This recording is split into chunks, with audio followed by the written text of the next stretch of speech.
Selamat pagi saudara, apa kabar Anda hari ini? Kami akan membuka hari Anda dengan sejumlah laporan menarik dari Sumatera Selatan dan daerah lain di Sumatera bagian selatan yang telah kami rangkum dalam sepekan. Selain berita utama tadi, masih ada informasi menarik lainnya yang akan kami sampaikan. Bersama saya Rizka Selviana, inilah Kompas Sepekan selengkapnya di Kompas TV Independen, terpercaya.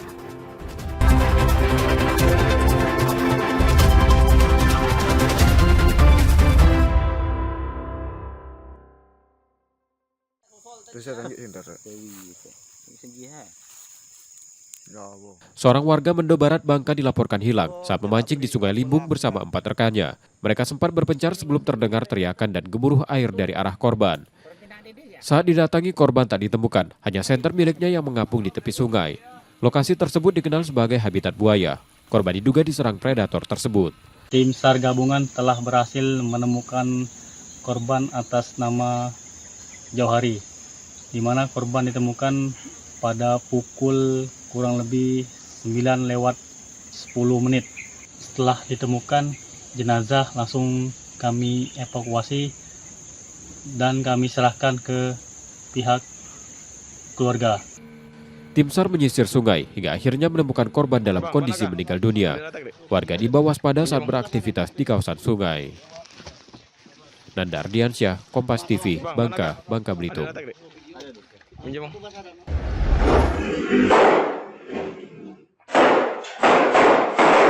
Rekaman CCTV merekam letusan senjata api saat Satreskrim Polres Lampung Utara berupaya menangkap tersangka pencurian sepeda motor yang melawan petugas. Dari 2 tersangka, 1 dibekuk dengan luka tembak di kaki. Polisi menyita senjata api ilegal beserta amunisi aktif, senjata tajam, dan kunci letter T. Tersangka kemudian dilarikan ke IGD RS Riyakudu, Kota Bumi untuk mendapat perawatan. Adanya laporan informasi dari masyarakat, adanya 2 orang pemuda yang dicurigai mengendarai sepeda motor. Jadi pada saat itu seperti dia sket lokasi yang akan dilakukan aksinya. Kemudian dari tim Resmob TK 308 Polres Lampung Utara langsung menuju ke TKP yang dimaksud. Sesampai di TKP terjadi aksi baku tembak. Jadi pelaku melihat ada anggota di sana langsung melakukan perlawanan. Dan dengan adanya perlawanan tersebut, petugas juga melakukan tembakan balasan yang tegas terukur sehingga pelaku dapat dilumpuhkan. Namun 1 pelaku masih dalam pengejaran oleh Satreskrim Polres Lampung Utara. Hasil pengembangan sementara, tersangka diduga bagian dari sindikat curanmor yang telah beraksi di lebih dari 20 TKP di Lampung Utara. 1 pelaku lain masih buron dan masuk daftar pencarian orang. Roma Afria Idham, Kompas TV, Lampung Utara, Lampung.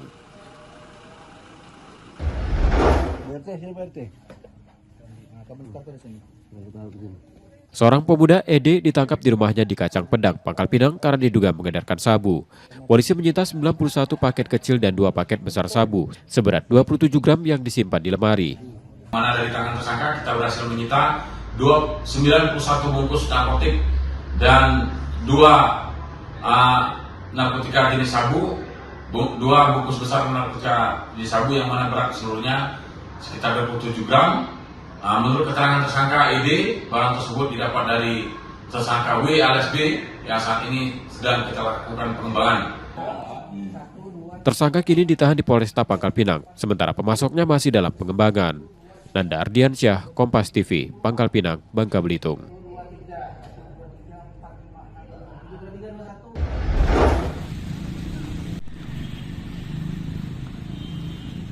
Seorang jaksa palsu Bobby Asia dan rekannya Edwin Firdaus divonis 3 tahun 8 bulan penjara Pengadilan Negeri Palembang pada Rabu 11 Februari 2026.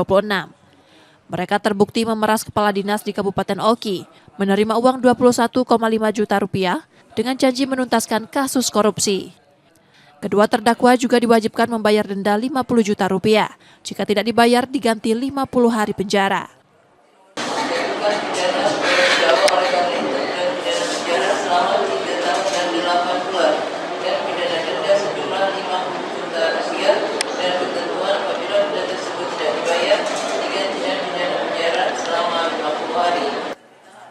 Vonis lebih rendah dari tuntutan jaksa yang menuntut dengan 5 tahun penjara dan denda 200 juta rupiah. Bobby Asia menerima putusan sementara Edwin Firdaus masih pikir-pikir. Kalau sebenarnya kita keberatan sih dengan pasal 12 huruf E kita keberatan karena itu terus pasal 11 juga kita keberatan. Unsurnya tidak terpenuhi menurut kita.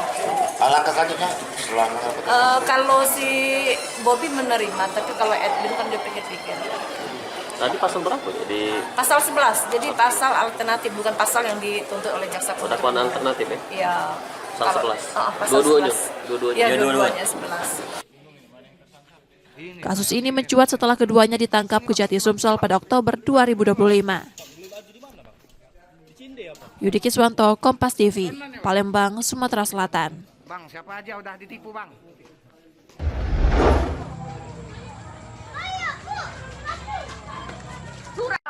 Kebakaran hebat melanda permukiman padat di Jalan Abi Kusno, Cokro Suyoso, Lorong Kemana, Kemang Agung, Kertapati, Palembang, Kamis 12 Februari 2026 dini hari. Api cepat membakar belasan rumah semi permanen saat sebagian warga masih terlelap. Warga berhamburan keluar rumah tanpa sempat menyelamatkan harta benda, kecuali beberapa sepeda motor yang terparkir di teras. 8 mobil pemadam kebakaran dikerahkan dan api baru berhasil dipadamkan setelah 3 jam. Aku banyak dibantu rumahku, balik lagi.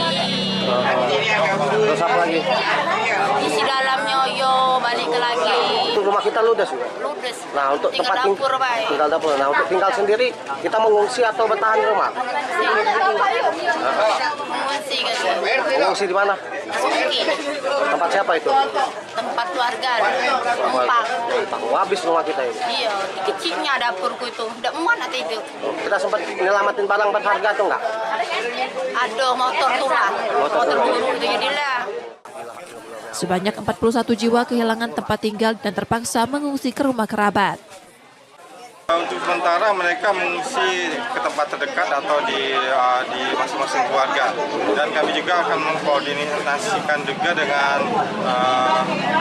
pihak terkait apakah nanti akan dipasang tenda mungkin bisa untuk berteduh atau mungkin bisa untuk mereka tidur atau sementara yang sementara. Kan mereka ini kan rumahnya kan banyak sudah terbakar ya, banyak full penuh ya kebakar ya, jadi kami harapkan mungkin dari pihak pemerintah atau pihak terkait untuk membantu mungkin dalam bentuk material ya apa yang diperlukan untuk mereka membangun kembali rumahnya. Bantuan sembako mulai berdatangan ke posko sementara. Pemerintah setempat menyiapkan tenda darurat untuk korban yang tidak memiliki tempat mengungsi. Sementara ini belum bisa dipastikan apa penyebabnya. Tapi memang sudah ada beberapa warga yang ditemui sumber api segala macam, tapi untuk kepastiannya kita belum bisa menyimpulkan.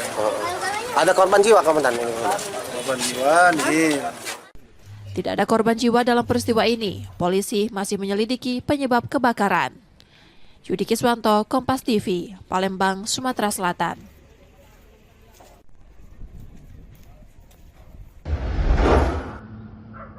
Rekaman amatir memperlihatkan aksi seorang polisi yang menyelamatkan warga dari serangan anjing pitbull di kota Metro Lampung. Peristiwa terjadi saat seorang kakek tengah berlari pagi dan tiba-tiba diserang hingga tersungkur di tepi jalan. Aibda Muhammad Fajri, anggota Satlantas Polres Metro yang melintas di lokasi, mengambil dahan kayu untuk menghalau anjing tersebut hingga gigitan terlepas dan korban berhasil diselamatkan.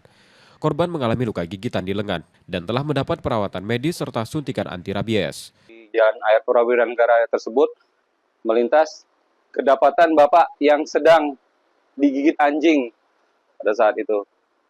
Dan dilihat sudah minta tolong, saya bantu spontan di situ. Saya carikan kayu panjang untuk menghalau anjing tersebut supaya bisa pergi kan. Sementara itu anjing pitbull yang menyerang kini telah diselamatkan dan ditempatkan di kandang yang lebih aman. Roma Arya Idham, Kompas TV, Metro Lampung.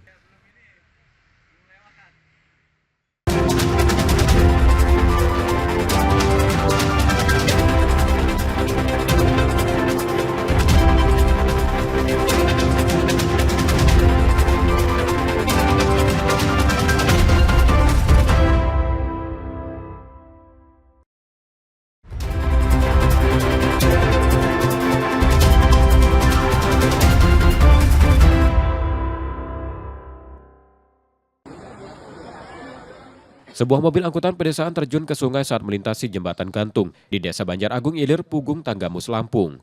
Sebanyak 17 penumpang dan 1 sopir mengalami luka berat dan ringan dan harus mendapat perawatan di rumah sakit. Kecelakaan tunggal ini diduga akibat beban kendaraan yang berlebih, serta lantai kayu jembatan yang licin hingga kabel seling terlepas.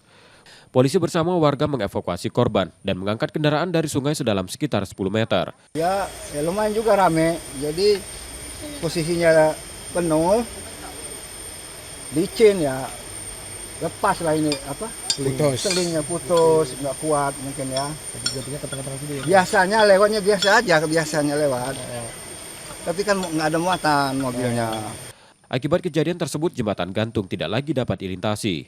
Sesampainya di TKP Jembatan Gantung Jati Agung, Pekon Banjar Agung Ilir, Kecamatan Pugung, Kabupaten Tanggamus, kendaraan R4 tersebut melintas dengan pelan. Ketika hampir sampai di penghujung jembatan, besi penahan seling sebelah kiri patah, sehingga jembatan gantung miring ke kiri dan kendaraan R4 terperosok ke sungai dengan ketinggian kurang lebih 10 meter dan mengakibatkan penumpang mengalami luka-luka. Warga berharap perbaikan segera dilakukan agar aktivitas menuju layanan kesehatan, pendidikan, dan distribusi hasil pertanian kembali lancar. Rian F. Winarta, Kompas TV, Tanggamus, Lampung.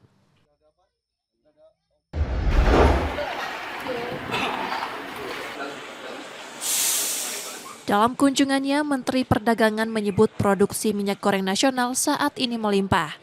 Pemerintah pun mendorong produsen memperbanyak minyak goreng, merek alternatif sebagai pilihan selain minyak kita. Saat ini hampir 50 varian minyak goreng beredar di pasaran. Program minyak kita yang diluncurkan 3 tahun lalu, awalnya menjadi instrumen intervensi harga saat terjadi lonjakan impor, bahan baku, dan kelangkaan. Namun kini minyak kita kerap dianggap sebagai indikator utama ketersediaan dan harga di masyarakat. Ketika minyak kita sulit ditemukan, jenis lain masih tersedia.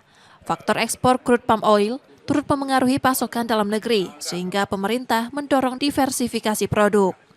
Stok minyak goreng kita sangat banyak, ya, sangat berlimpah. Nah, sekarang kita minta para produsen itu sudah memulai untuk memproduksi second brand. Minyak kita itu menjadi indikator tunggal terhadap ketersediaan minyak dan stabilisasi harga. Jadi kalau misalnya minyak goreng nggak ada, itu narasinya minyak goreng langka. Padahal minyak lain banyak. Nah, minyak goreng DMU ini kan tergantung ekspor. Kalau ekspor turun ya stoknya jadi sedikit. Nah, kita pengen sekarang produsen itu memproduksi banyak produk-produk second brand. Dengan beragam pilihan kemasan dan harga, masyarakat diharapkan dapat menyesuaikan kebutuhan. Hingga kini stok minyak goreng nasional dipastikan aman tanpa kendala distribusi. Reski Oktora, Muklas Diferensial, Kompas TV, Palembang, Sumatera Selatan.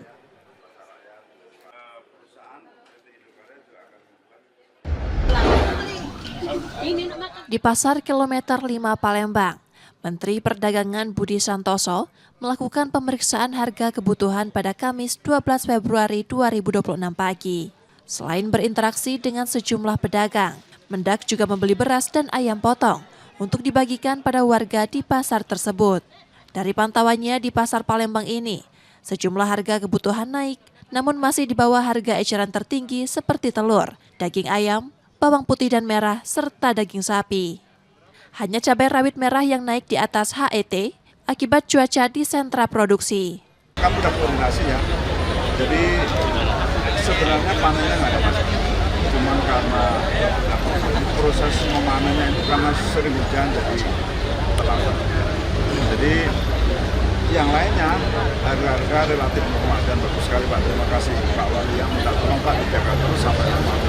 Sementara pemerintah Kota Palembang memastikan saat Ramadan harga kebutuhan tetap terjaga di bawah HET serta pasokan tidak kurang. Memang ada sedikit kenaikan tapi tetap di bawah HET tadi, seperti telur ayam, sapi rawit, sapi keriting ya. Ini karena ada pemasukan dari kita mengambilnya di Selatan tadi, Selatan, sedangkan telur kita ngambil dari Banjarmasin. Nah ini tetap kita jaga. Pemerintah juga menyiapkan operasi pasar sebagai salah satu langkah menjaga harga kebutuhan tetap stabil dan aman. Tim Liputan Kompas TV, Palembang, Sumatera Selatan.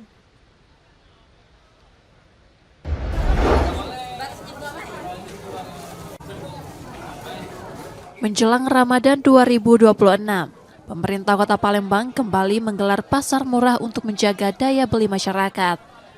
Pemerintah menilai langkah ini penting untuk membantu warga menghadapi potensi kenaikan harga kebutuhan. Koordinasi dengan sejumlah pihak juga dilakukan untuk memastikan ketahanan pangan dan stabilitas harga. Pertama, saya sudah minta rapat dengan yang terkait untuk persiapan ini. Baik itu menyangkut masalah ketahanan pangan, termasuk kestabilan harga bahan 9 bahan pokok. Dan ini juga nanti insya Allah akan kita cek lapangan biar semuanya stabil, inflasi terkendali dengan baik. Selain itu, pemantauan langsung akan digencarkan guna menjamin ketersediaan dan kestabilan harga. Pasar murah pun akan difokuskan di wilayah dengan mayoritas warga berpenghasilan rendah. Nur Muhammad, Kompas TV, Palembang, Sumatera Selatan.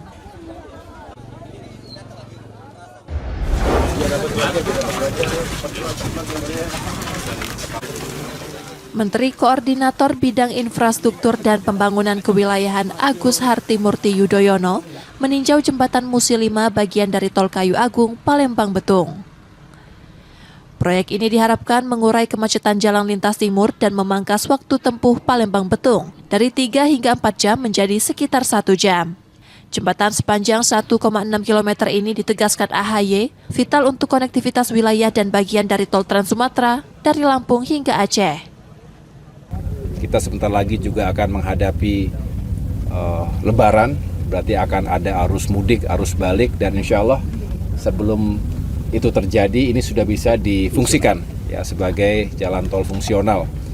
Oleh karena itu saya titip pesan kepada teman-teman yang bekerja, tolong terus kita kawal faktor keselamatan nomor 1, tapi juga kita upayakan lebih cepat, lebih bagus, dan sebentar lagi juga akan dilakukan uji kekuatan jembatan ini. Saya tanya tadi, kekuatan yang dipersiapkan sebetulnya 1.800 ton secara bersamaan, tetapi 70%-nya saja harusnya sudah bisa memenuhi persyaratan atau standar.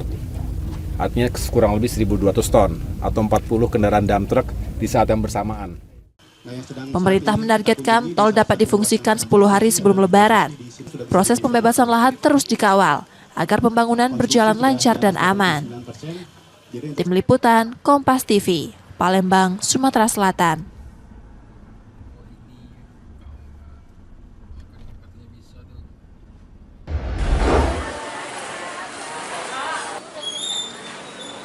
Pemerintah Provinsi Bengkulu memastikan pelayanan kesehatan tetap berjalan, meski status kepesertaan BPJS PBI sebagian warga dinonaktifkan. Warga kurang mampu tetap menjadi prioritas dan dapat mengakses layanan di puskesmas maupun rumah sakit dengan pelayanan yang sama. Pasien dengan penyakit kronis juga dipastikan tetap mendapat penanganan sesuai kebutuhan. Kita Provinsi Bengkulu kan sudah menjamin warga kita ya untuk mendapatkan akses pelayanan, apalagi kalau dia sakit tidak ada ya kita yang tidak melayani. Semua rumah sakit sesuai arahan Pak Gubernur ya, ketika warga kita sakit dia harus dilayani. Bagi yang tidak aktif kita aktifkan. Ya, ketika dia datang ke rumah sakit ya dia harus dilayani, dirawat, kita rawat. Apalagi yang namanya pasien kronis. Pemerintah menegaskan komitmennya agar tidak ada masyarakat yang terhambat berobat. Jika ditemukan pelayanan yang tidak sesuai, warga diminta segera melapor agar dapat segera ditindaklanjuti. Bayazir Al-Raihan, Kompas TV, Bengkulu.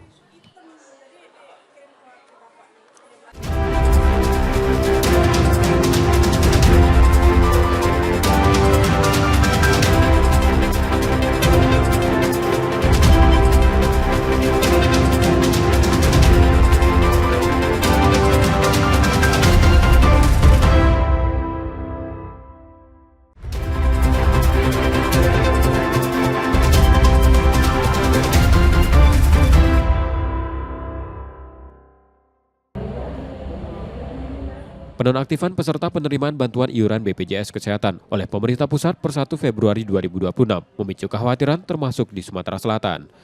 Menanggapi hal itu, Gubernur Sumatera Selatan Herman Deru memastikan masyarakat terdampak tetap bisa memperoleh layanan kesehatan.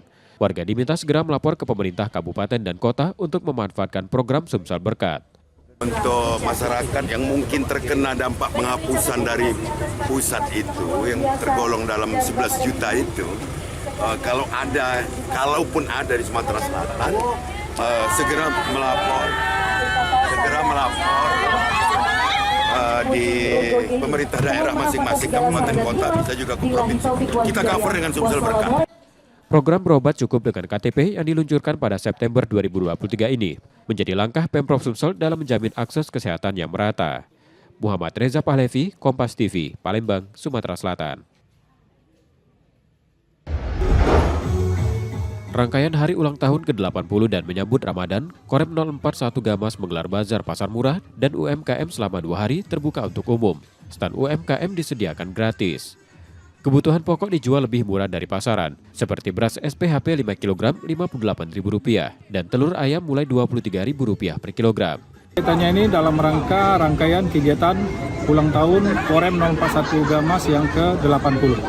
Bazar murah ini dari Kodim, kemudian ada dari Dinas Ketahanan Pangan, ya, Dinas Ketahanan Pangan, kemudian juga dari UMKM yang ada di Kota Bengkulu. Kegiatan juga diramaikan pameran senjata dan perlengkapan prajurit TNI AD. Bayazir Al-Rehan, Kompas TV, Bengkulu.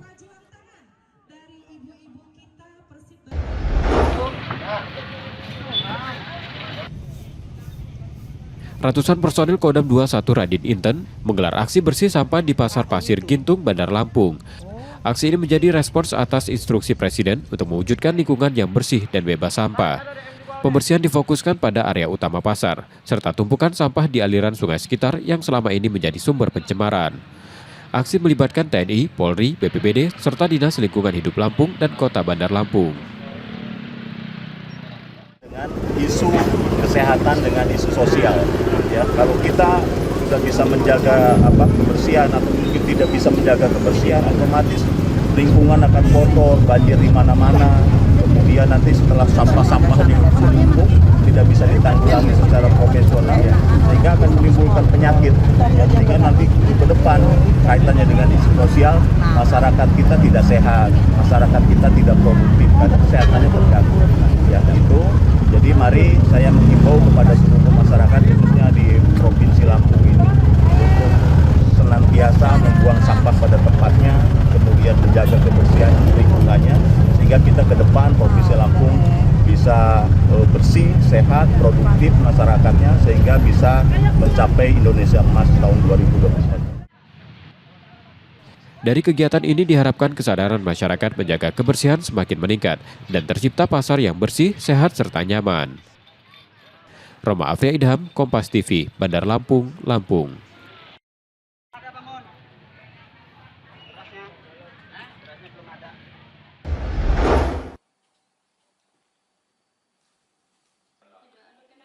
(1.354) calon jemaah haji di Provinsi Bengkulu akan menerima 3 jenis vaksin sebelum berangkat ke Tanah Suci. Vaksinasi menjadi syarat wajib sesuai kebijakan pemerintah Arab Saudi. 3 vaksin yang diberikan meliputi meningitis, polio, dan COVID-19. Saat ini stok yang tersedia di Bengkulu baru vaksin meningitis, sementara vaksin polio dan COVID-19 masih menunggu distribusi dari pemerintah pusat. Ada 3 vaksin yang diwajibkan oleh pemerintah Arab Saudi. Pertama itu vaksin meningitis yang selama ini, kemudian ada vaksin polio, kemudian yang ketiga itu vaksin COVID-19. Itu berdasarkan kebijakan pemerintahan Arab Saudi. Nah, untuk kita Indonesia, khususnya di Provinsi Bengkulu saat ini, yang baru tersedia itu vaksin meningitis. Nah, 2 vaksin tersebut sedang proses untuk distribusi ke masing-masing provinsi. Pelaksanaan vaksinasi akan dilakukan setelah Lebaran, berkoordinasi dengan Dinas Kesehatan Kabupaten dan Kota. Lokasi penyuntikan masih menunggu keputusan apakah di fasilitas kesehatan atau dipusatkan saat jemaah berkumpul di masjid. Bayazil Al-Rehan, Kompas TV, Bengkulu.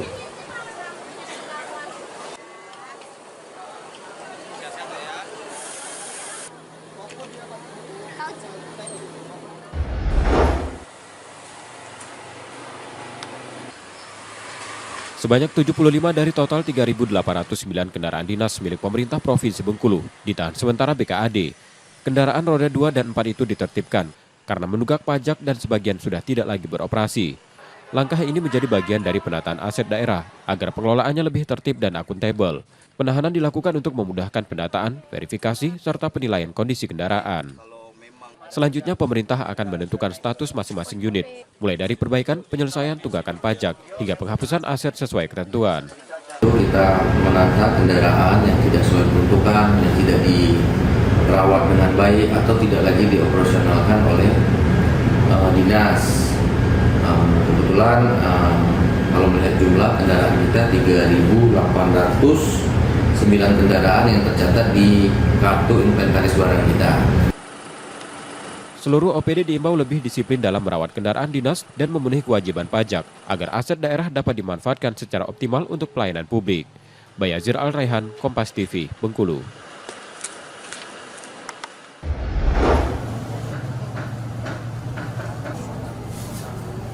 Pemerintah Kota Palembang optimis pertumbuhan ekonomi daerah pada 2026 kembali meningkat. Pada 2025 ekonomi Palembang tumbuh 5,82%, naik dari 5,1% pada tahun sebelumnya. Untuk mendorong capaian yang lebih tinggi, Pemkot menyiapkan 9 percepatan. Strategi itu difokuskan pada peningkatan kesejahteraan masyarakat dan penguatan perputaran ekonomi, salah satunya melalui optimalisasi realisasi belanja APBD. Dan alhamdulillah kita, pemerintah Kota Palembang dengan tim yang ada dan terus berkolaborasi antara seluruh stakeholder yang ada, sehingga pertumbuhan ekonomi di Kota Palembang dari tahun 2024 sampai 2025 meningkat yang cukup berat. Dari 5,1% di 2024 dan 2025 ini menjadi 5,82% pertumbuhan ekonomi di Kota Palembang. Kenaikan pertumbuhan pada 2025 disebut menjadi hasil kolaborasi yang terus diperkuat untuk menjaga tren positif di tahun ini. Nur Muhammad, Kompas TV, Palembang, Sumatera Selatan.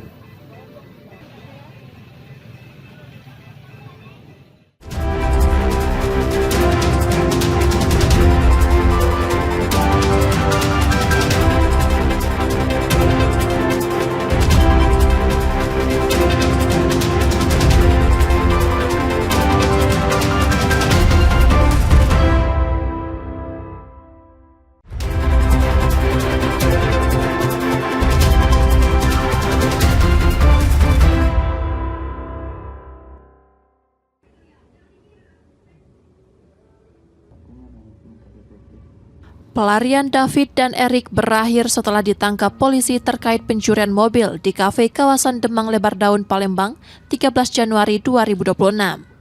Keduanya merupakan teman korban dan telah merencanakan aksi tersebut. Modusnya, pelaku merekayasa penjamretan untuk menguasai kunci mobil, lalu membawa kabur kendaraan saat korban menunggu di kafe. Pada saat pelaku dan korban ini berkendara, kunci dan HP milik korban itu dimasukkan ke dalam tas lempang pelaku, dan kemudian ada orang yang berpura-pura menjadi jambret mengambil tas tersebut. Kemudian pada selang waktu seminggu kemudian korban dan si pelaku inisial D ini bertemu terkait dengan kendaraan ataupun bertransaksi kendaraan, yang mana pada saat itu pelaku tidak datang.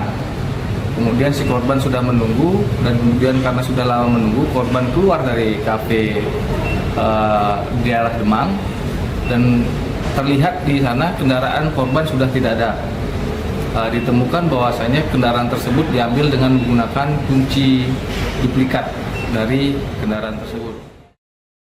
Satu pelaku lain masih diburu. Kini kedua tersangka ditahan di Mapolda Sumsel. Reski Oktora, Muklas Diferensial, Kompas TV, Palembang, Sumatera Selatan.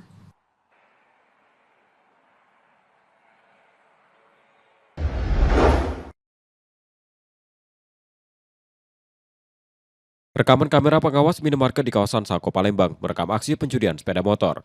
Dua pelaku datang berboncengan langsung mengincar motor yang terparkir di halaman. Satu pelaku mengawasi situasi sementara rekannya berusaha kunci kontak. Dalam hitungan menit motor berhasil dibawa kabur. Kendaraan itu milik Roidar Panjaitan 66 tahun yang saat kejadian tengah mau beli roti. Korban hanya masuk sebentar ke dalam toko, namun saat kembali sepeda motornya telah hilang. Opungnya, neneknya mau membelikan dia roti. Nyampe di sini, diambil roti. Ketika sampai di kasir, kan biasanya kalau Indomaret itu kan membayar pasti. Jadi ibu aku inisiatif mau ambil plastik di dalam motor. Iya. Pas udah putus tangan. Udah. Di saat dia ibu aku datang di motor itu sudah nggak ada. Ada lagi aku mau ambil plastik. Hitungan menit. Keluarga korban telah melaporkan kasus ini ke polisi dan berharap pelaku segera ditangkap menyusul maraknya pencurian motor yang menyasar area minimarket. Reski Oktora, Muklas Diferensial, Kompas TV, Palembang, Sumatera Selatan.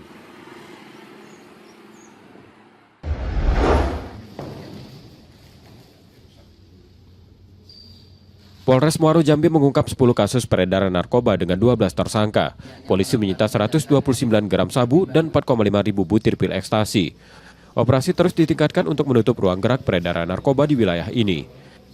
Dari 10 LP tersebut, kami ada 12 tersangka, di mana 9 laki-laki dan 3 perempuan. Dari 9 laki-laki tersebut, apabila saya lihat dari data yang ada, semuanya berdomisili di Kabupaten Muaro Jambi. Selanjutnya dari 3 perempuan tersebut, apabila saya lihat dari data, 1 berdomisili di Kabupaten Muaro Jambi, tepatnya di Kecamatan Sungai Bahar, 1 di Kota Jambi, dan 1 di Kabupaten Tanjung Babung Barat. Dari 10 LP tersebut, ini merupakan bukti bahwa Polres Muaro Jambi komitmen untuk melakukan pengungkapan tindak pidana narkotika dengan barang bukti kurang lebih neto sebesar 129,48 gram dan 4,5 butir ekstasi. Para tersangka terancam hukuman 4-20 tahun penjara, sementara pelaku jaringan besar menghadapi hukuman maksimal hingga mati. Wiradani Damanik, Kompas TV, Muaro Jambi, Jambi.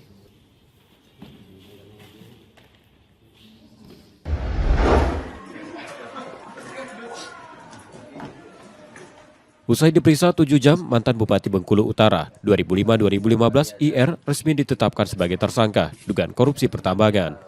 Ia diduga menerima gratifikasi dari tersangka SA serta menerbitkan izin tambang pada 2007 yang bertentangan dengan aturan dan Perda nomor 2 tahun 2002. Dugaan korupsi di PT RSM ini merugikan negara hingga 1,3 triliun rupiah. IR ditahan 20 hari di Rutan Malabero, Bengkulu.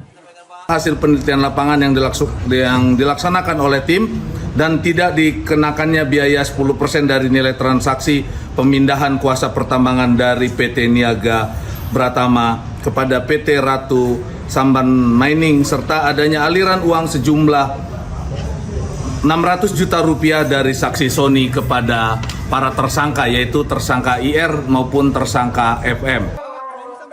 Sebelumnya Kejati Bengkulu juga menetapkan SA dan FM sebagai tersangka. Bayazir Al-Raihan, Kompas TV, Bengkulu.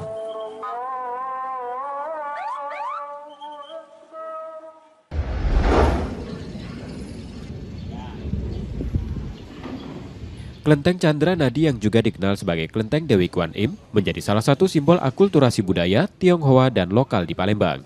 Berdiri sejak 1773, kelenteng tertua di kota ini selalu ramai dikunjungi, terutama saat perayaan Tahun Baru Imlek.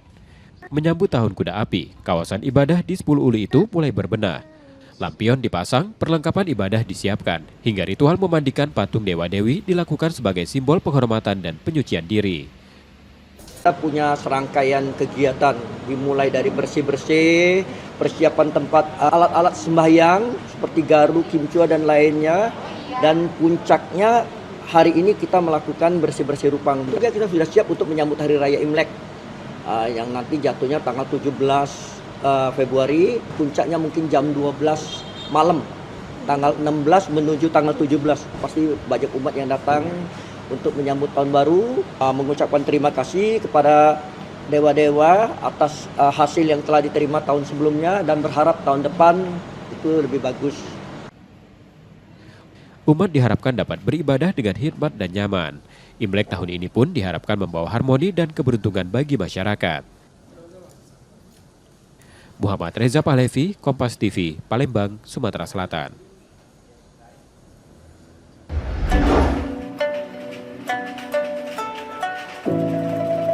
Tahun Baru Imlek tak sekedar pergantian kalender lunar, juga momentum memperkuat hubungan melalui tradisi berbagi hampers. Menjelang perayaan yang jatuh pada 17 Februari 2026, pelaku usaha hampers di Palembang kebanjiran pesanan. Lonjakan permintaan turut dirasakan Carolina, pemilik toko hampers di Ilir Timur 1. Penjualan meningkat sekitar 35% dibandingkan tahun lalu. Pesanan mulai berdatangan sejak 3 pekan sebelum Imlek dan dikirim hingga keluar daerah. Pilihan pun beragam, mulai dari kue kering hingga perlengkapan makan dan minum. Namun hampers berisi keramik bernuansa merah dan emas paling diminati. Piring, mangkuk, dan poci menjadi pilihan utama, identik dengan simbol kemakmuran, keindahan, dan kehormatan. Jadi kalau untuk Imlek itu khasnya tuh kan harus pakai pecah belah ya. Pecah belah dimix sama kue kering. Kue keringnya produksi kita sendiri. Pecah belah kalau orang Tionghoa tuh kan piring, teko, gelas, mangkok gitu. Jadi lambangnya rezeki makanannya ada terus ya teman. Harga hampers dibanderol mulai dari Rp100.000 hingga Rp1.000.000, menyesuaikan isi dan ukuran.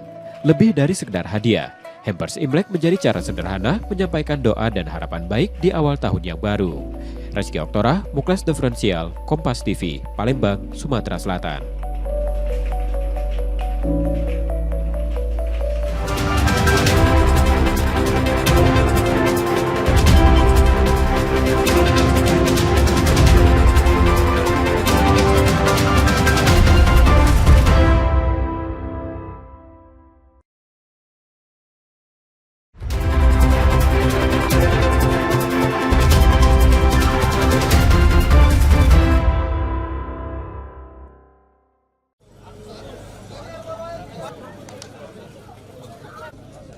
KONI Sumatera Selatan terus mematangkan persiapan menuju Pekan Olahraga Nasional 2028. Sejak memulai program pembinaan pada 2025, perkembangan atlet dinilai signifikan. Pada 2026, sekitar 15 hingga 30% atlet potensial ditargetkan naik status menjadi atlet elit. Sebelumnya sepanjang 2025, sebanyak 40 atlet elit telah dibina dalam program peningkatan prestasi. Dalam program kita target adalah 15-30% atlet-atlet yang potensial ini sudah berpindah ya ke statusnya ke atlet elit ya Sumatera Selatan. Kalau kemarin 2025 ini ada 40 ya atlet-atlet kita. Kalau 15% itu atau 30% ya sekitar berkisar antara 15 sampai 18 orang ini sudah akan bertambah. KONI Sumsel juga memastikan sistem promosi dan degradasi tetap diterapkan dalam program Sriwijaya Gold Sumsel Maju untuk menjaga kualitas dan daya saing atlet. Nur Muhammad, Kompas TV, Palembang, Sumatera Selatan. Informasi tadi saudara menjadi akhir dari Kompas Sepekan hari ini. Saudara, media adalah pilar yang menjaga keseimbangan informasi. Dengan menonton program berita Kompas Sepekan, Anda membantu memastikan media terus ada, menyajikan berita yang dapat dipercaya. Kembali kami mengingatkan bagi Anda yang ingin berbagi informasi atau kritik dan saran, dapat mengakses media sosial kami. Akhirnya saya Rizka Selviana pamit, tetaplah menyaksikan Kompas TV, independen terpercaya. Terima kasih sudah menonton, selamat berakhir pekan, dan sampai jumpa.